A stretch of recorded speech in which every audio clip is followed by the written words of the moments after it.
Jaya Radha Madhava Kunda Bihari.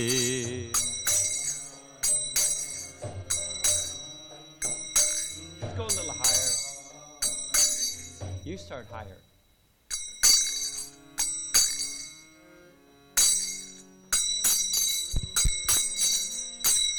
Jai Radha Madhava Kunda Bihari.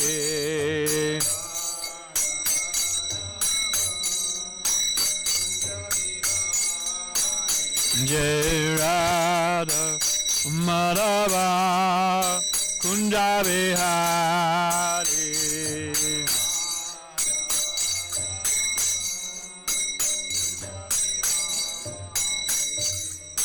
Gopijana Balava Girivanadari.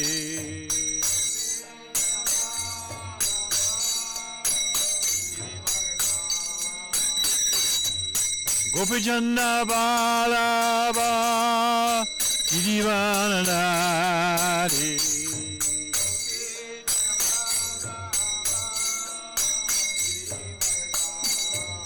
Yasodanandana Badrinarayan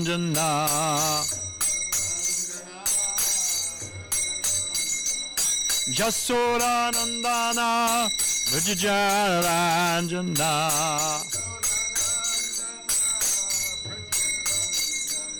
Chonatira Banatari.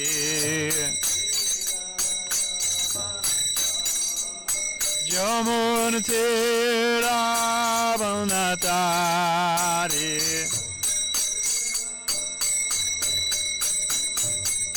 Jaya Radha Madhava Kunda Bihari.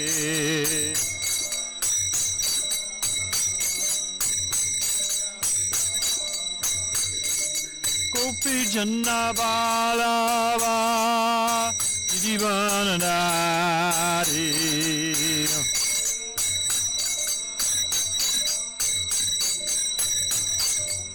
Jasodanandana Badrinarayan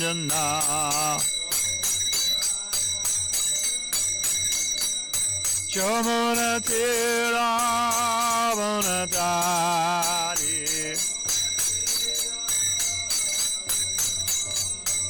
Jai Radha Madhava Kunda Bihari.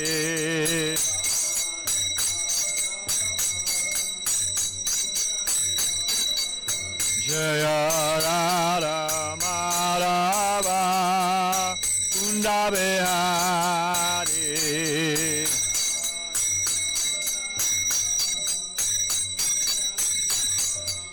Jaya Radha Madhava Kunda Bihari. Radha Madhava Kunda Bihari.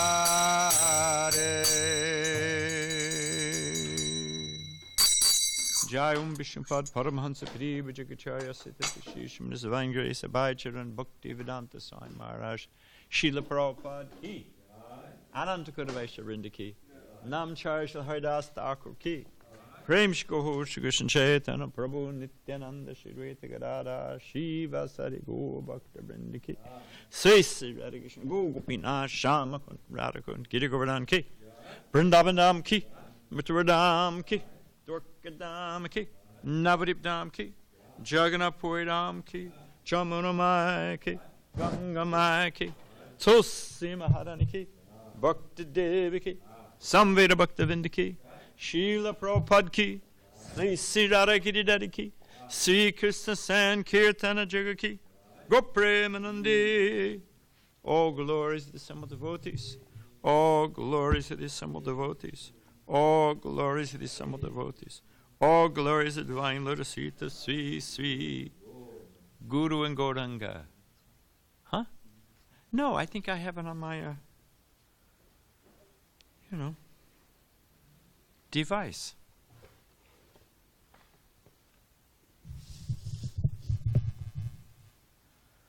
Om Namo Bhagavate Vasudevaya. Om Namo Bhagavate Vasudevaya.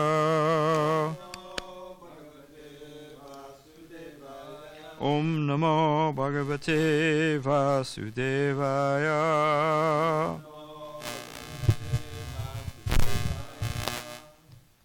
Hey.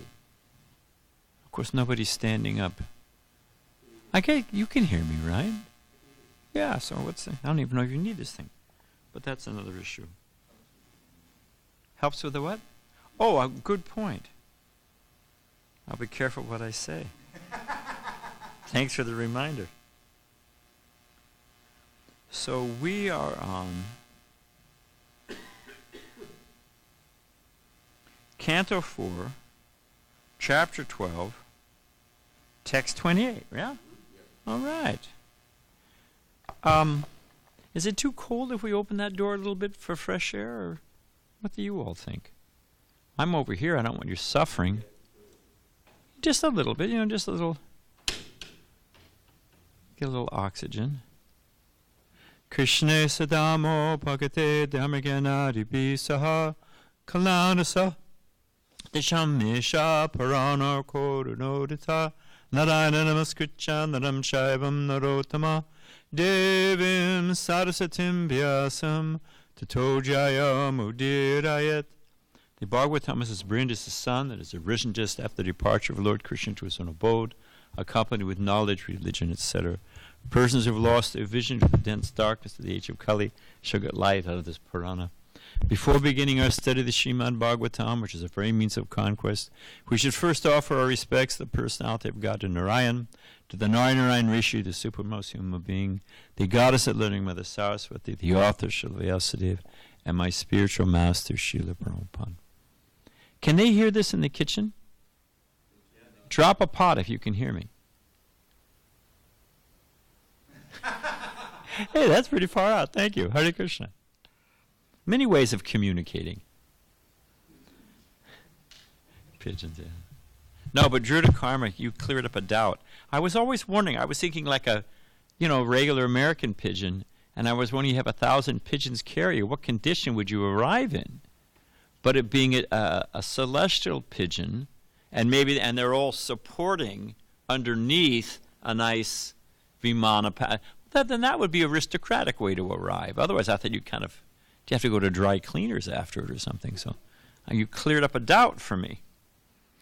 Maitre uvacha nishamya vaikunta niyoja mukyayo maru chutam vacham urukrama priyaha kritabhishekam. No, it's actually, yeah, you're right. Kritabhisheka krita nitya mangalo munin pranamya shisham abhyayadayat maitre uvacha nishamya vaikunta niyoja mukyayor maru chutam vacham urukrama priyaha kritabhisheka kritanitya mangalo munin pranamya shisham abhyavadayat nishamya vaikunta niyoja mukyayor maru chutam vacham urukrama priyaha kritabhisheka kritanitya mangalo munin pranamya shisham abhyavadayat nishamya vaikunta niyoja mukyayor maru chuta vacham urukrama priyaha Krita Abhisheka Krita Nitya Mangalo Munin Pranamya Shisham Adyavadayat.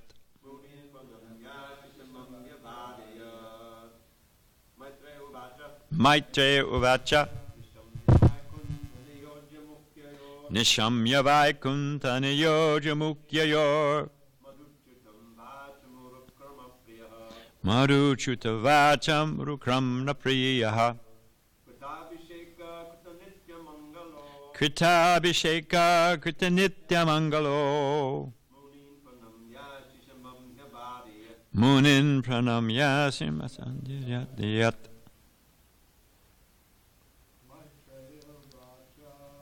Uvacha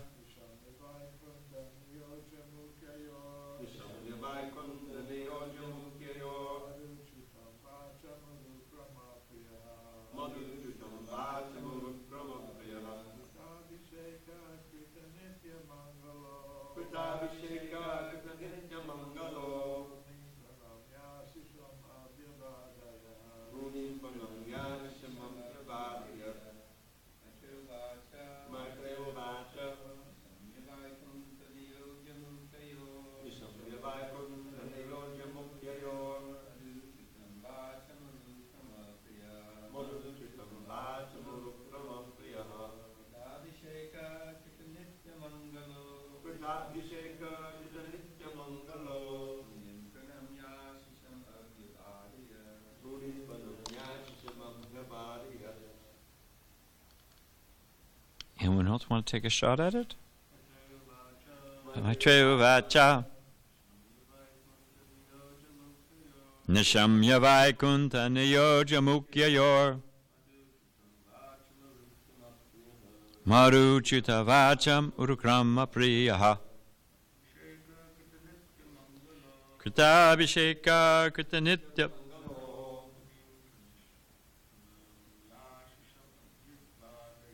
Munin Pranasya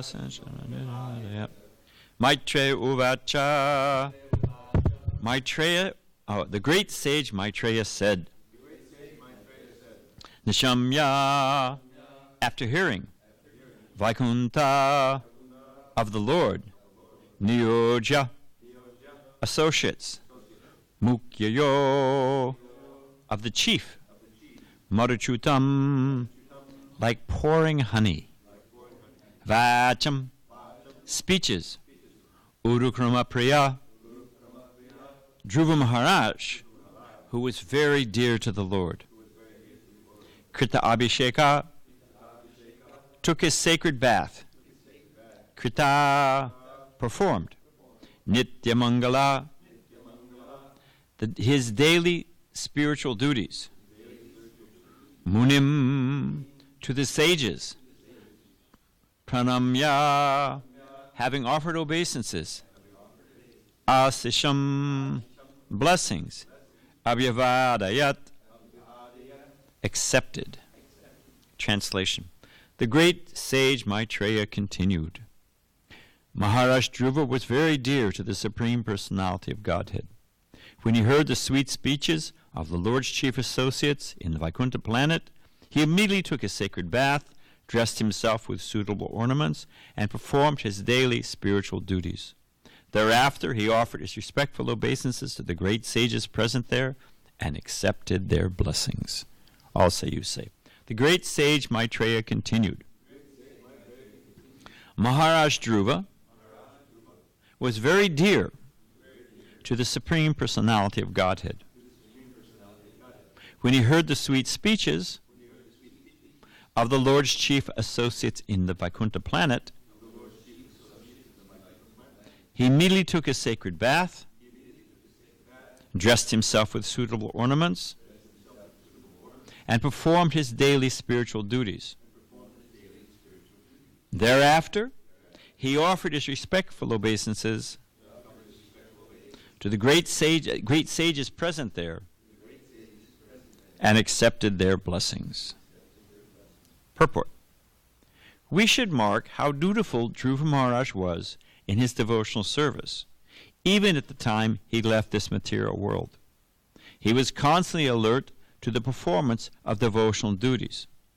Every devotee should take his bath early in the morning and decorate his body with tilak.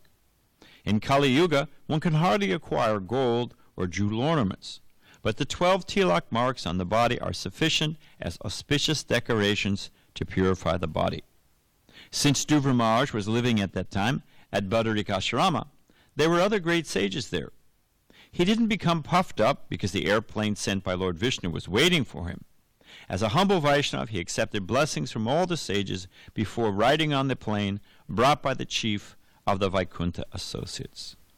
Om Ganata Marandasya Gana Gana Salakaya Jakshushu Militan Gena Tazari Shi Gurave Namaha. So I wanted to say a few things before moving into the body of the purport, just in context. Druta Karma was nicely explaining about the different pramanas or types of evidence: sense perception, logic, induction, and Shabda Brahman. So I happened to be reading something, and there is, they've got everything. Prabhupada's joke about which he told Sadaputta. Two men riding on a train. One man opens the window to get fresh air. Coal-burning train in the old days. Gets a cinder in his eye. Oh, extremely painful. What to do?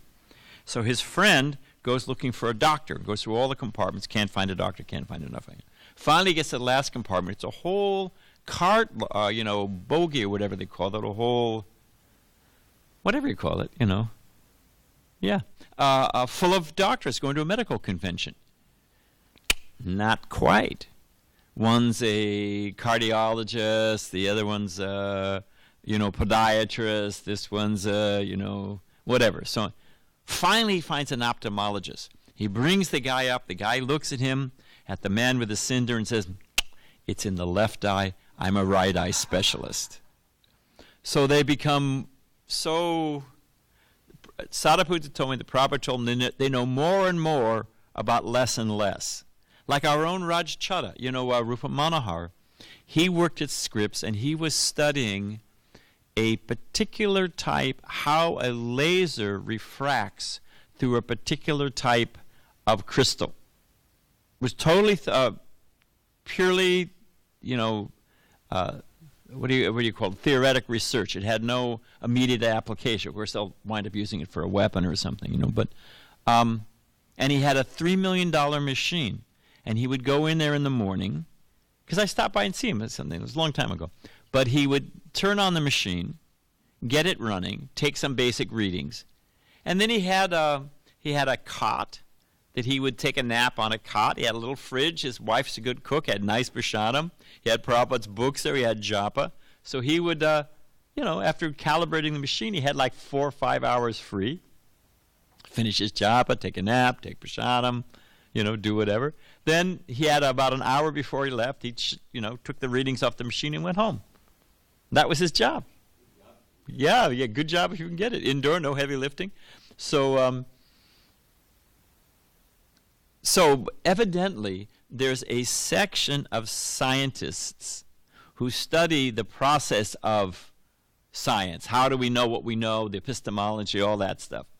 And they have a theory, it's called pessimistic induction. Now, pessimistic induction, I actually like it, because here's the point. We know that throughout time, our theories, our scientific theories, have changed. I mean, if you want to go way back, there was the Earth-centric, and then Copernicus comes along, or whatever it was, Galileo, whatever that crew. And wait a minute, it's heliocentric, it's the sun's at the center. So that's a pretty big shift, right? Of course, you can make a case for both, but that's another. Okay. But even recently, within the last, I think, 20 years, maybe even less, they used to think that ulcers were caused by stomach acid. Turns out that has nothing to do with stomach acid. It's a bacteria. They never thought it could be. Now it's a bacteria. It's very easy to treat.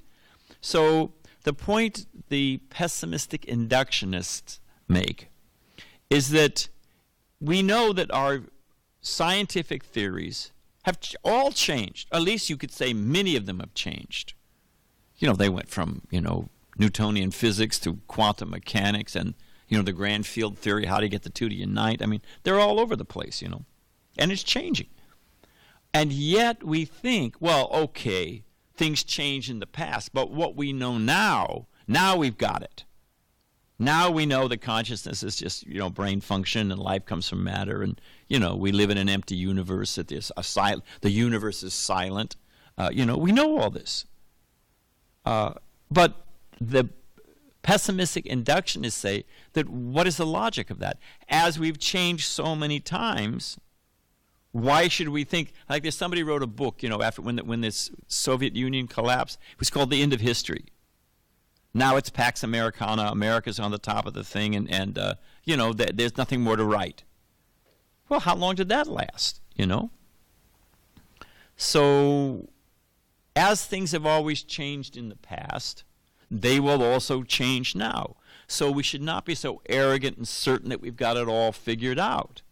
Rather, we should understand that whatever you perceive by your senses are, because of the nature of the senses, going to be fallible. And you factor in the other defects, tendency to cheat, even though you're fool number one, you've got a whole lot to say, permanent head damage, piled higher and deeper, or prominent humility disorder for PhD. So they should be a little humble and recognize it. Things may change. Okay, so I just wanted to get that off my chest, that really the only solid evidence is Shabda Pramana, that which comes from the absolute truth, Krishna. And it's a simple thing. If you were ever hiking, which those days are gone for me, but if you're climbing up something, you can't really see. You can only see what's right in front of you because of the slope and the angle and all that. But somebody up above looking down can say, no, don't go that way. There's a bunch of cactus. Oh, don't go. What? There's a rattlesnake over here. Go. And they can see, because of their angle of vision, they can see very clearly. So unless one goes beyond the senses to the absolute truth, the Vedic Shastra, revealed literature by saintly, self-realized souls in the Supreme Lord, you really can't see your way out of this world or how it's all functioning. And you shouldn't be so darn arrogant. Okay, that's one thing. The other thing I wanted to say was that how our spiritual principles are extremely helpful. Practically. I mean, people are, like this problem on that morning walk with the German psychologist, and the guy's about Prabhupada's age, maybe 5 years younger, but in the same league. And the guy, I forget how it goes off, but how it leads up to it. But at one point, Prabhupada says, I've traveled all over the world. I've studied the matter very carefully. And my conclusion is that everyone is more or less crazy. And the psychologist, the German psychiatrist or whatever it was, he just busts out, he's laughing. And you can hear him say, it is my conclusion too, my conclusion too. 40 years in the field, everyone is more or less crazy. And how do you see, because you think you're this body and, well, you're too fat. I mean, I get all this, I don't know what you get, but I get so much junk. I want to talk to, spam, junk mail. I want to talk to Tapas about it. And so much of it is that, you're losing your hair, or you're too fat, or it's just, and if you think your body, and what to speak when you start getting old, one does not go gently into that long good night. You get old age, you don't just drop dead in good shape. It's belittling, humbling, embarrassing. Adult diapers. I mean, come on. It's a ghastly thing, So, and if you think you're this body, it's just horrible. And and there's no way out. You don't see the way. People get nose jobs. Michael Jackson turned himself into Caucasian, and then everything started. His nose rotted off. His ears rotted off. He had so much plastic surgery. Okay, well, but then to understand that I'm not this mind. I'm not I'm not my social identity. I'm not an American. I'm not a liberal, or I'm not from a red state or a blue state. All that, and it all becomes solved. I'll give you an example. American democracy or democracy in general, rests on the principle, I think it's in our Declaration of Independence, or is it in the Bill of Rights, wherever it is, we hold these truths to be self-evident, that all men, of course, that's time and place, but all people are created equal. Declaration of Independence? When? Yeah. Okay, so, but is anyone created equal in this room? We all look different. We all look differently. We think different. We have different. In fact, we don't want to be. I'm not a number. I'm not a. I'm an individual. I'm a proud. I've got my own identity, and we don't like. That we're all pumped out by robots. Or pumped out like robots. So how is it true? How is it the basics, the cornerstone of democracy, that we're all created equal?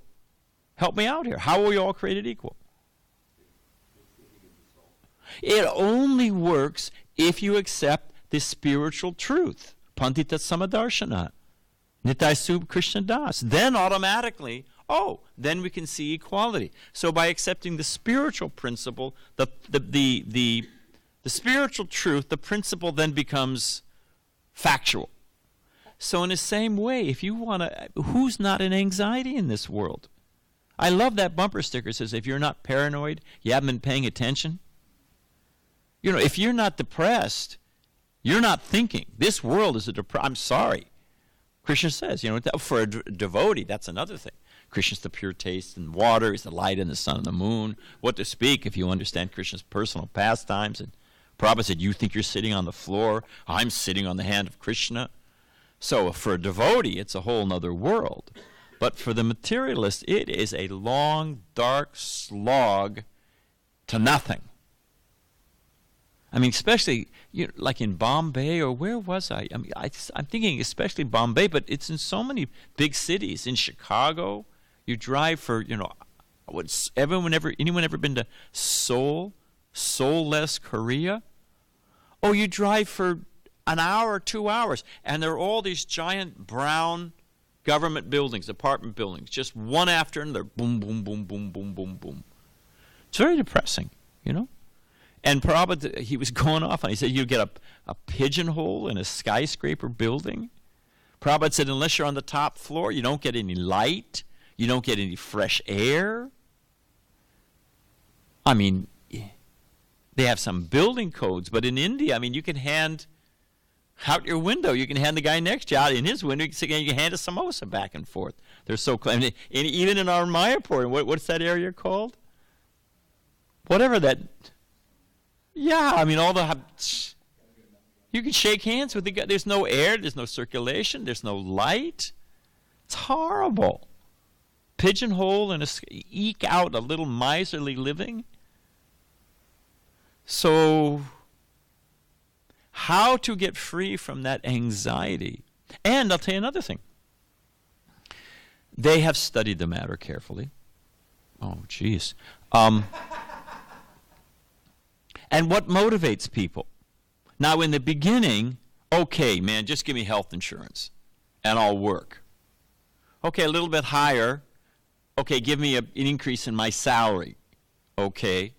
But that reaches a saturation point. At a certain point, you got 100,000, they pay 110,000. It's not really, doesn't motivate you that much. It comes, once you've got the basic needs taken care of, okay, give them a little false ego, key to the executive bathroom, whatever. Okay, fine, corner office. But you know what ultimately motivates people the most? Praise, yes, but praise. But the sense that their work matters, that they're part of something bigger than themselves. It's not just their little petty life eking out a living, but they're part of something bigger, something that matters, something that will last longer than them. That's what actually motivates people. So unless you understand spiritual truth, that I'm not this body, I'm not the mind, I'm not the, and I'm not, pull Ryan's ring and what's the latest conspiracy theory, and what are you going to do about it anyway? Suppose it is true that we're being poisoned by chemtrails. What are you going to do about it? Why don't you worry about coal dust that's killing you? Why don't you worry about toxic this? Why don't you worry about what's in the water? I got a suitcase. My other suitcase fell apart. I got a suitcase, and it's a good suitcase. Because I travel a lot, and I got to get a solid suit, because otherwise I'll buy 3 or 4. It's better to buy one good one. You actually save money. And I open the thing up, and it says, this contains chemicals that, will probably cause cancer. What the? You park in a parking lot. Don't breathe, you'll drop dead. So, how are you going to, where do you start? The only solution is, get out and take as many people with you as possible. If your house is on fire and you're running out the door and you go through the kitchen, you don't think, hey, wait a minute, the kitchen's burning. I better make a sandwich. You just get out of the building. So there's a little preface. Now, in the short time that's left, I did want to say a few things. It talks about the sweet speeches. And what are they hearing? Everyone's hearing. Prabhupada says in the morning, what is the birds, what are they saying? Where's worm, where's worm, where's worm? And what the man is doing what? He's reading the Wall Street Journal. What's he saying? What's the price of work to? But probably where's money, where's money, where's money? So everybody's hearing and chanting something. What's the latest news? Anybody been, in India, this Justin Bieber. Justin Bieber is an idiot. I'm sorry. He's evidently some, now he's aging, but he was some pop star, top of the charts, and you're always, Justin Bieber crashes his car drunk. Justin Bieber falls out a window drunk. Justin Bieber, he's just an idiot. But he's got this haircut, and you see it's a haircut. He's got some hair on top with a swoosh, and it's shaved around. And you see it all over India. Teenagers. I asked him, I said, Justin? Oh, Justin Bieber. They all know. And they're dreaming that they're, So they're all hearing something. They're all following something. They all have some, but what is it? What is, they're either filled with, the universe is silent, there's no God, it's all, all happens by chance. We're just, social biology, survival of the fittest. It's just our, genes trying to reproduce. That's all. There's no real altruism. There's no meaning. There's no real love. Krishna nails it in Bhagavad Gita. You're just chemicals. So what's the loss of a bag of chemicals? Who cares? Plant me under a fruit tree. I'll make good fertilizer. So either they get that cold, sterile. Who is it? Is it Camus who said the only question is how to commit suicide? Yeah. And ultimately crashed his car into a. I think he crashed it into a. Camus. Anyway. Yeah. Albert. He's French. French nihilist. So, yeah. So, anyway, but the point is, so they hear that's not a sweet speech. Or they hear the Christian, which doesn't really make sense and doesn't add up. And what are you going to do in heaven anyway? I don't even like harp music, so I don't know what I'm going to do in heaven. So, and God's, giant, like Lincoln Memorial, and not a very nice guy. He's smiting and smoting and throwing thunderbolts, and I am a wrathful and vengeful God. Wouldn't want to meet him, like to meet him in a dark alley, so that's not a real happy message. And if you don't, you're burned forever in hell. Well, what is that? So that's not a very happy message. Or you just hear Charvak Muni. Why grow Tulsi? Grow eggplant. At least you get a vegetable out of it. And, beg, borrow, and steal, but get ghee. So that's. I'm simplifying things, but those are the basic categories.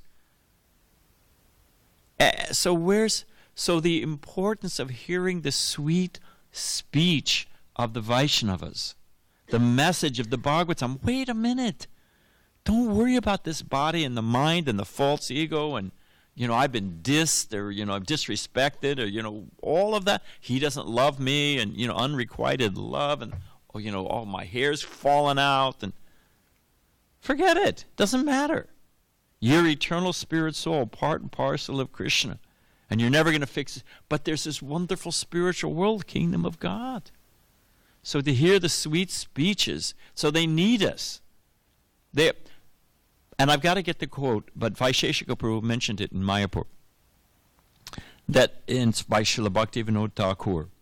And anyone who's done door-to-door Sankirtan knows, you knock on the door, and the dog starts barking, and you can hear the TV or whatever the Netflix is going on, and the smoke and the broiled beef in the oven. It's just foul, and rancid beer smell. I mean, there's so many, it just wafts out at you, And you think these people are like they're like Aborigines or Cro-Magnon man or something, or you're waiting to see the bones and feathers piled up in the, But Srila Bhaktivinoda Thakur says, in the core of their heart, they're looking out the window, they're looking down the road, and they're praying, when will Lord Chaitanya's devotees come and save me? So the sweet message of Bhagavatam, they are they don't know it, but they're hungry for it. They're desperate for it. So there's that, and I wanted to say something else, and we'll try to do it quickly. We see here how Dhruva Maharaj prepared himself for going back to Godhead. He took his bath, he did his duties, he offered respects to the sages, then he goes back home, back to Godhead. We have to become acclimatized to the kingdom of God. Mark Twain says, there must be the most amazing transformation between this world and the next. Because here everybody's fighting like dogs and cats and arrogant, and all of a sudden, when they're in heaven, they're best of friends and everybody's compassionate, and it must be where does that happen? On the way that they're going, because they're certainly not manifesting it here. So how will we be happy in the kingdom of God? Oh, I have to do Arctic. Oh, I've got to do this. Again with the cows, I'm sleeping in, I mean, how will we be unless we have to, and that's what's going on here at the temple. We are preparing ourselves. That time, like lightning and illumination simultaneously, Narada Muni goes back to Godhead. Our activities, we will realize, okay, there's Krishna. He's standing right there. I saw Srila Prabhupada offer Artik in Los Angeles. This is the old. No, it was at the new at the Watsika. It was a temple room. Was in the where the museum and everything is now. And I saw Prabhupada go on the altar, and the prasadam had been offered, and it was so sweet, innocent, and real. Prabhupada pulled the curtain back a little bit and looked. Like, oh, is Krishna finished eating? Is he read? And then, then he rang the bell and opened the curtain. It was, and I don't want to speculate on what Prabhupada was thinking, but it was definitely, he didn't just barge on the altar and he was fully conscious that here's Krishna. So that's what's going on here. We are learning how to serve Krishna, to develop a taste for serving Krishna. And we will be performing similar activities in the spiritual world. We're already there, we just don't realize it. And one last thing about the sages. Prabhupada said, what does Prabhu mean? Here's an easy question. Master. And Prabhupada says, Prabhu doesn't mean, Prabhu, come shine my shoes. So we are surrounded by great saints and sages when you think about it. I mean, each devotee in this room, and you want to have fun, you go somewhere, you meet a devotee for the first time, ask them how they became a devotee. Guaranteed you're going to get a far-out story. And guaranteed it's not going to be simplistic. There's a whole transformation that goes on within the heart. The devotees are introspective sages. And how they figured everything out, and what happened to them, and how they realized that Krishna is doing this and that, and it's an amazing. We are surrounded by great saints and sages who are giving it their level best to become purified and go back home, back to Godhead. So we do not go back to Godhead alone. I mean, on one hand, you can make the argument, and Prabhupada makes, that, when you fly a plane on the ground, you get all instruction, but ultimately you're flying your own plane. Fine. But think about it. This is a beautiful temple. This temple is the fruit of 50 years of hard work by devotees who collected the money and designed the thing, Kirtika, Gunagraya Maharaj, and all the devotees along. Raj was the president at one point in time. I was the temple president. I got the gray hairs to confirm it. Everyone's got a name on it, every gray hair. But the point is that who paid for this place? And we come in, who keeps it clean? Where would we be if there wasn't? We all know that there's going to be nice prasadam for lunch and for breakfast. And we could slide back after Sankirtan or whatever we've done, and there'll be some nice prasadam. Where does that come from? Where does the blissful, enlivening book scores come from? The beautiful deities, the great classes. I mean, we could go on. Who makes sure the bills are paid? I'm not thinking about it. You're not thinking about it. We're at play in the hands of God. Dainiti's thinking about it. Jamuna's thinking about it. So each of us is giving our piece, our part, to create this environment that hones us and cleanses us and prepares us to go back to Godhead. So we should be so deeply grateful. And we'll end, we had more to say, but we ran out of time, with a sutra, two sutras from Vaisheshika Prabhu. And one of them is the attitude of gratitude. I think today's Mother's Day. Today's Mother's Day? Yeah, I mean, the Mother's the Adi Guru. You can't repay a person who teaches you even one letter, Chanakya Pandit says. So if one has the attitude of gratitude, instead of, well, this guy did this, and he just ticked me off, and who took my chapatis, and whatever our issues are, if we have an attitude of gratitude, somehow or other, by the causeless mercy, I've heard the sweet speeches of the Vaishnavas in Bhagavatam, and I'm living in Vaikuntha with great sages and saints. And if I just stay on board the boat, I'm going to get out of this place and go back home to Godhead? Jeez. And anyone who, this is so, the attitude of gratitude, and his other sutra, he said, anyone who is not grateful is a great fool. It's nice, isn't it? If you're not grateful, you're a great fool. So imagine, anyway, I'll end there, but if we can imbibe appreciation for the Vaishnavas and how fortunate we are to be able to be devotees, we're living in Vaikuntha. And then at the end of this life, we go back home, back to Godhead. What's not to love? Okay, we can end there. Does anyone have a quick question? All right, then. We'll get to see what Jamal made for breakfast.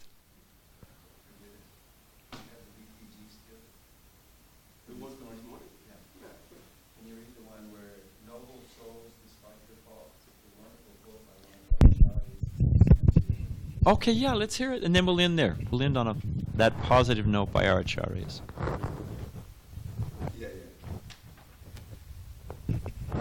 The Noble Souls. Who's it by? Who's speaking? Oh, I got two here because I left one yesterday. So. Was it the first one? I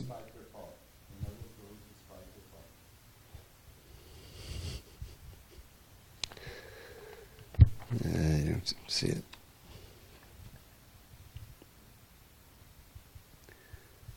I'm sorry. Well, can you paraphrase and we'll end on that?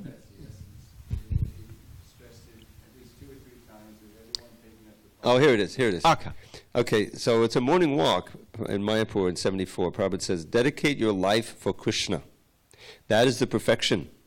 Even if there are some faults, dedicated life is noble life. Maybe due to our past habits, we may commit some faulty action, but that dedicated life is sublime. Actually, I want to say one other thing. Go ahead. You know, they say the devil is in the details. You ever heard this saying? Okay, the principle is there. But, when you actually try to roll the thing out, well, that's a little bit harder. It's like, devil's in the details. I would offer that the devotion, the bhakti, is also in the details. The details of how we, just like we see, Dhruva Maharaj was so dedicated to performing his duties. So fine, you can go in there and boil up some, zucchini and through some rice that you didn't watch and it's mushy, and make the plate up 4 hours early and offer Krishna some cold, well, okay, there's an offering. Or, we can go out on Sankirtan at 12, take a nap in the car, talk to 3 people, then, go shopping and drive back, be at 4 o'clock in time to get the fruit offering. Okay, I mean, you did some service. I'm not going to belittle that. But that dedication, let me do it nicely for Krishna. Shruti Kirti said, when Prabhupada, he was with Prabhupada at so many different greetings, Prabhupada would arrive, and I'm not belittling it at all, but devotees are jumping and crying and offering obeisances 1,000 times, and Shruti Kirti said, Prabhupada, I see the other devotees, and there's such an outpouring of emotion, and I just don't feel that way. And Prabhupada said, that is easy thing, He said, but do you like your service? He said, oh, I'm very attached to my service. Prabhupada said, that is devotion. It's real. How are we attentively using a symptom of a devotee is he does not waste time, doesn't want to waste a minute. So how are we executing our service? Do we think ahead? Hey, let me get, and I'm not criticizing anyone in this room, don't get me wrong, but I'm just using it as an example. Okay, we're going to cook the offering. Do we just walk in there at the last minute and hope there's a potato or two? Or do we think ahead? What are we going to offer? Do we plan out where we're going to go on Sankirtan so we can have a productive day? Do we think about what we're doing? How am I going to address the deities? And you see those who are thinking like that, who are attentive to the details, are happy like anything. They're actually happy because they're getting the taste of bhakti ras. So we can